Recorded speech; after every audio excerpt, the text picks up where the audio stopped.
এখন 140 পৃষ্ঠার 10 থেকে যে অঙ্কগুলো রয়েছে সেগুলোর এক এক করে সমাধান করছি। 10 নম্বর অঙ্কটাতে কি বলেছে, প্রথম বন্ধনীর ভিতরে যে অঙ্কগুলো রয়েছে বা সমস্যাগুলো রয়েছে সেগুলো আমরা আগে সমাধান করব। তাহলে এখানে কি করব, 4, এখানে দেখো 6 থেকে 3কে বাদ দিলে 3 হবে, তাহলে এখানে কোনো চিহ্ন নেই মানে হচ্ছে এর মানে হচ্ছে আমরা কি করব, এখানে গুণ চিহ্ন দিয়ে বিয়োগ করে বসিয়ে দেব। তারপরে বিয়োগ, এখানে 4 আছে, তাহলে এখানে দেখো কোনো চিহ্ন নেই, তার মানে এখানে এর মানে হচ্ছে গুণ। 5 আর 10 যোগ করলে কত হবে, 15।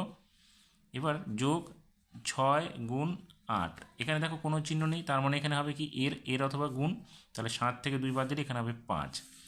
এখন কি হলো, 4-এর সঙ্গে 3 গুণ করো, 3 4-এ কত 12, বিয়োগ 4 15 60, যোগ, এবার গুণ করে দাও, তাহলে 5 8-এ 40, 40-এর সঙ্গে 6 গুণ করলে কত হবে, দেখো 240 হবে।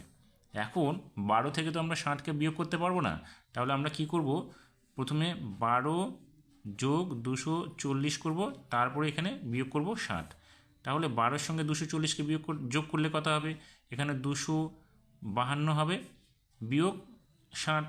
এবার এখান থেকে বিয়োগ করো, বিয়োগ করলে দেখো আমরা যদি 252 থেকে 60কে বিয়োগ করি তাহলে কত হবে, এখানে 2 বসবে, এখানে 15 ধরো, 15 থেকে 6 গেলে এখানে হবে 9, হাতে 1 ছিল, 2 থেকে 1টা বাদ দিলে কত হলো, এখানে 1 হলো, তাহলে 192। তাহলে এটা হয়ে গেল আমাদের 192। পরের অঙ্কটাতে দেখো, এই সরল অঙ্কটাতে দেখো প্রথমে আমরা প্রথম বন্ধনী কাজটা করব। তাহলে এখানে দেখো গুণটা করে ফেলি, যেহেতু এখানে ব্র্যাকেট নেই, তাহলে 6 10-এ কত হবে, এখানে 60 হবে, বিয়োগ, এখানে আমরা তৃতীয় বন্ধনী রেখে দিলাম 5, যোগ, এখানে দ্বিতীয় বন্ধনী, এখানে 10, বিয়োগ, এটা বিয়োগ করো, 5 থেকে 2 গেলে এখানে হবে 3। এবার দ্বিতীয় বন্ধনী, প্রথম বন্ধনীটা উঠে গেল, এখানে আছে 3, তৃতীয় বন্ধনী বন্ধ করে দিলাম, তাহলে এখানে কত হলো 60। এবার আমরা তৃতীয় বন্ধনী দিব, দিয়ে 5 যোগ, এবার দ্বিতীয় বন্ধনীর ভিতরে যে অংশটা আছে সেটা বিয়োগ করবো, 7 থেকে 3 গেলে কত হবে, 10 থেকে 3 গেলে এখানে হবে 7। এখানে দেখো কোনো চিহ্ন নেই, তাহলে এখানে হবে গুণ, এখানে 3 হলো। এবার আমরা তৃতীয় বন্ধনীটা বন্ধ করে দিলাম। এবার কি হবে দেখো, 60 বিয়োগ, এবার 5 যোগ, এটাকে গুণ করতে হবে, 3 সাথে কত 21। এবার তৃতীয় বন্ধনীর ভিতরে যেটা আছে সেটা আগে সমাধান করব। তাহলে এখানে কী হবে, বিয়োগ চিহ্ন, 5 আর 21 যোগ করলে কত হবে 26। এখন 60 থেকে 26কে বিয়োগ করো, দেখো 60 থেকে আমরা যদি 26কে বিয়োগ করি কত হবে, 0 থেকে 6 গেলে, অর্থাৎ 0কে 10 ধরো, 10 থেকে 6 গেলে কত হবে 4, হাতের একটা এখানে চলে আসলো, 2 আর 3 হলো, 6 থেকে 3 গেলে এখানে হলো 3, অর্থাৎ কত হলো আমাদের 34 হয়ে গেল।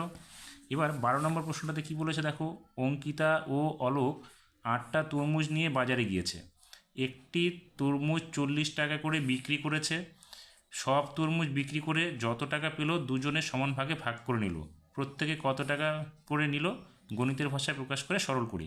তাহলে 8টা তরমুজ নিয়ে গেছে, একটা তরমুজ 40 টাকা করে বিক্রি করেছে, তাহলে মোট কত হবে, 8 দিয়ে আমরা 40কে প্রথমে গুণ করব।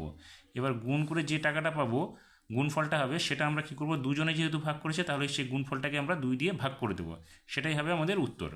তাহলে কী করলাম আমরা, 8 দিয়ে 40কে গুণ করছি, তাহলে 8 দিয়ে 4কে গুণ করলে 4 8 32 আর একটা 0, এবার ভাগ করে দাও 2।